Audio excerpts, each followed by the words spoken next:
नमस्ते, कैसे हैं आप लोग सब। Welcome to all. मैं doctor Poonam 24 spiritual healer, Vastu consultant, tarot card reader and life coach. Welcome to my channel. अगर आप मेरे चैनल पे नए आए हैं तो सब्सक्राइब ज़रूर कर लीजिएगा, क्योंकि मैं NLP न्यूरोलॉजिस्टिक प्रोग्रामिंग पे वीडियोस बना रही हूँ, जो अपनी लाइफ में हम धीरे धीरे इम्प्लीमेंट करके हम अपनी लाइफ को बेटर भी बना सकते हैं और अपने गोल्स को अचीव भी कर सकते हैं।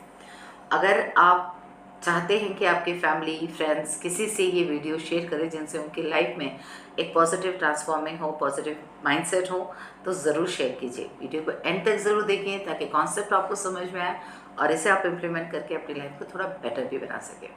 आज का टॉपिक है एक थिंकिंग पैटर्न, एक मॉडल ऑफ थिंकिंग। इसको समझने की कोशिश कीजिएगा। हम कॉन्शियस हैं, आप इस वक्त कॉन्शियस हैं, मैं इस वक्त कॉन्शियस हूँ। हम जो कुछ भी कर रहे हैं, जो कुछ भी हमें पता है कि अब हमें क्या करना है, अभी क्या नहीं करना है। अगर जैसे आप ड्राइव कर रहे हो तो आपको कहाँ ब्रेक लगानी है, कहाँ गियर लगाना है। अगर आप एकदम से कुछ देखते हो कि गिर रहा है तो उसे पकड़ना है। ये एक्शंस, ये कॉन्शियस माइंड। आपको पता है कि मुझे सुबह उठना है, आपको पता है कि मुझे ये टाइम पे करना है। ये कॉन्शियसली आप सब कुछ कर रहे हो, क्योंकि ये प्रोग्राम की ज़रूरत नहीं होती, एक आदत की ज़रूरत होती है। एक तरह की आप में फ्रीक्वेंसी बन गई होती है कि इस चीज़ पे आपको ऐसे रिएक्ट करना है, इस चीज़ पे आपका ये एक्शन होगा। तो ये कॉन्शियस लिविंग हो गई। अगर एक तरह का अनकॉन्शियस लिविंग में आपको समझाऊँ, जिससे आप अपने बिलीव्स को, अपने इनर साइड को, अपने माइंड को अच्छे से रिप्रोग्राम करके उससे गाइडेंस, खुद ही के अनकॉन्शियस माइंड से गाइडेंस लेके अपनी लाइफ में इम्प्लीमेंट करके उसको बेटर बना सकते हैं। समझ रहे हैं आप वो कैसे करेंगे। ये बहुत इजी है, कोई डिफ़िकल्ट नहीं है, लेकिन लोग सिर्फ प्रैक्टिस से डरते हैं। अगर आप इस चीज़ को प्रैक्टिस करने लगोगे, ये कोई इतनी बड़ी मुश्किल चीज़ नहीं कि आप इसे कर ना सको। हमें जिस तरह के हमारा एक बैकग्राउंड हो जाता है, हमारी आदतें होती हैं, हमारे एक्सपीरियंसेस हो जाते हैं, एक डाटा सब कुछ हमारे अंदर स्टोर हो जाता है। हमारे माइंड में वो डाटा पूरी तरह से स्टोर हो जाता है। हम उसी के बिलीफ सिस्टम पे और इन स्टोरेज पे ही सारे काम करने लगते हैं।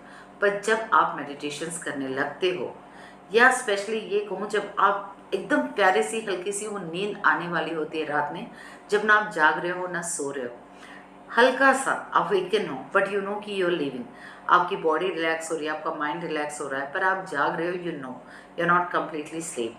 मेडिटेशन में भी इस तरह का एक पॉइंट आता है। ऐसा पॉइंट सुबह उठने के ठीक पहले भी आपको आता है, जहां आप जाग भी रहे होते हो और सो भी रहे होते हैं।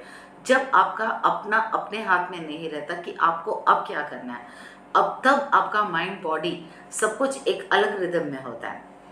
ये टाइम पे अगर आप मेडिटेशंस करते हैं, आपके कोई लाइफ में सवाल है, आपके गाइडेंस, आपको कहते हैं ना कि दिल कुछ कहता है, दिमाग कुछ होता है, दिल की सुनो कभी दिमाग की सुनो, यहाँ ये सारी उलझनें खत्म हो जाती है।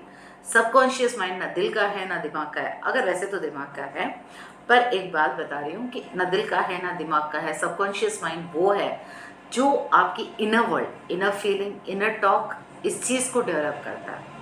ये प्रैक्टिस स्टार्टिंग में भले मुश्किल है, लेकिन जब आपकी आदत हो जाती है, पैटर्न में हो जाता है और आप इसको रियली डेली बेसिस पे प्रैक्टिस करने लगते हो, तो ये चीज़ आप इम्प्लीमेंट करते करते अपने लाइफ में बहुत सारे पॉजिटिव चेंजेस भी देखने लगते हो। अगर आप वो भी नहीं कर पा रहे हो, जैसे मैं कह रही हूँ कि रात को ठीक सोने से पहले और सुबह ठीक उठने के पहले ये जो फ्रिक्शंस होता है 1-2 मिनट 3 मिनट का, आप अपने आप को नोटिस कीजिए कि just before going to sleep, a deep sleep, ना जागना है ना सोना है, पर आप कुछ खो रहे हो, और उठने के पहले भी यही एक वर्ल्ड होता है। अपने आप से जो भी आप सवाल करते हो, ये वो राइट टाइम होता है, आपको जवाब मिलता है। एक और भी तरीका होता है, ड्रीम्स। हम अगर रात में कोई चीज़ को बोलते बोलते बोलते बोलते सो जाते हैं, तो हमारा सबकॉन्शियस माइंड उसको पकड़ लेता है और उस तरह की चीज़ें हमारे पास अट्रैक्ट करता है। ये मैं आपको बहुत बार समझा चुकी हूँ और फिर से समझा रही हूँ।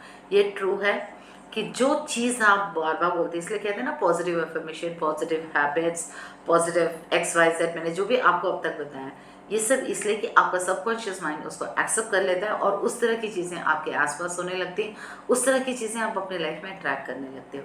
इसे पॉजिटिव माइंड से भी बोल सकते हैं, पॉजिटिव ट्रांसफॉर्मिंग भी बोल सकते हैं। तो अभी यहाँ पे जब आप अपने सबकॉन्शियस माइंड से रिदम में, बात में कुछ एक स्टार्ट में हो जाते हो, तो ये सबकॉन्शियस माइंड आप जो अट्रैक्ट कर रहे हो उसको लाके तो दे देता है, लेकिन यही आपको गाइड भी करता है। Try and understand how it guides. If you put a question, आप जब तक किसी से कोई क्वेश्चन पूछेंगे नहीं, आप अपना सवाल दोगे नहीं, तो जवाब नहीं मिलेगा। तो जब कभी आपको कुछ चीज़ समझ में नहीं आती, आप अपने आप से कॉन्शियसली उस सवाल को दोहरा लें, और उसके बाद जब आप ये पीरियड में सो रहे हो, उठ रहे हो, या डीप रात में आपको स्लीप में कहीं ना कोई ऐसा गाइडेंस, ड्रीम या कोई ऐसी चीज़ सुनाई दिखाई समझ आएगी जो आपके सवाल से रिलेटेड होगी, उस चीज़ को आपको पकड़ना। It can be dream, it can be friction, it can be flash, it can be anything. आपको उस चीज़ को पकड़ना है। डिफ़िकल्ट नहीं है, सुनने में लग रहा है पर बहुत ईजी है। Only you need a practice. हमारे अच्छे बेटर के लिए हम थोड़ी तो प्रैक्टिस कर ही सकते हैं। इस टॉपिक पे अगर आप और भी डिटेल में जानना चाहते हैं तो आप मुझसे कांटेक्ट कर सकते हैं। वैसे आप अपने tarot card reading, personal reading भी करा के अपनी लाइफ में गाइडेंस लेके उस बात को पकड़ सकते हैं, और किसी तरह की चेंजेस है तो उसे भी आप इम्प्लीमेंट कर सकते हैं। और इमोशनली, फिजिकली, मेंटली, कार्मिकली, कहीं भी, any corner of your life, any area of your life, if you feeling you really need to heal, you can always contact me and take a personal sessions for healing. Okay, may God Guru Angels bless you all, bless me too. Thank you, take care.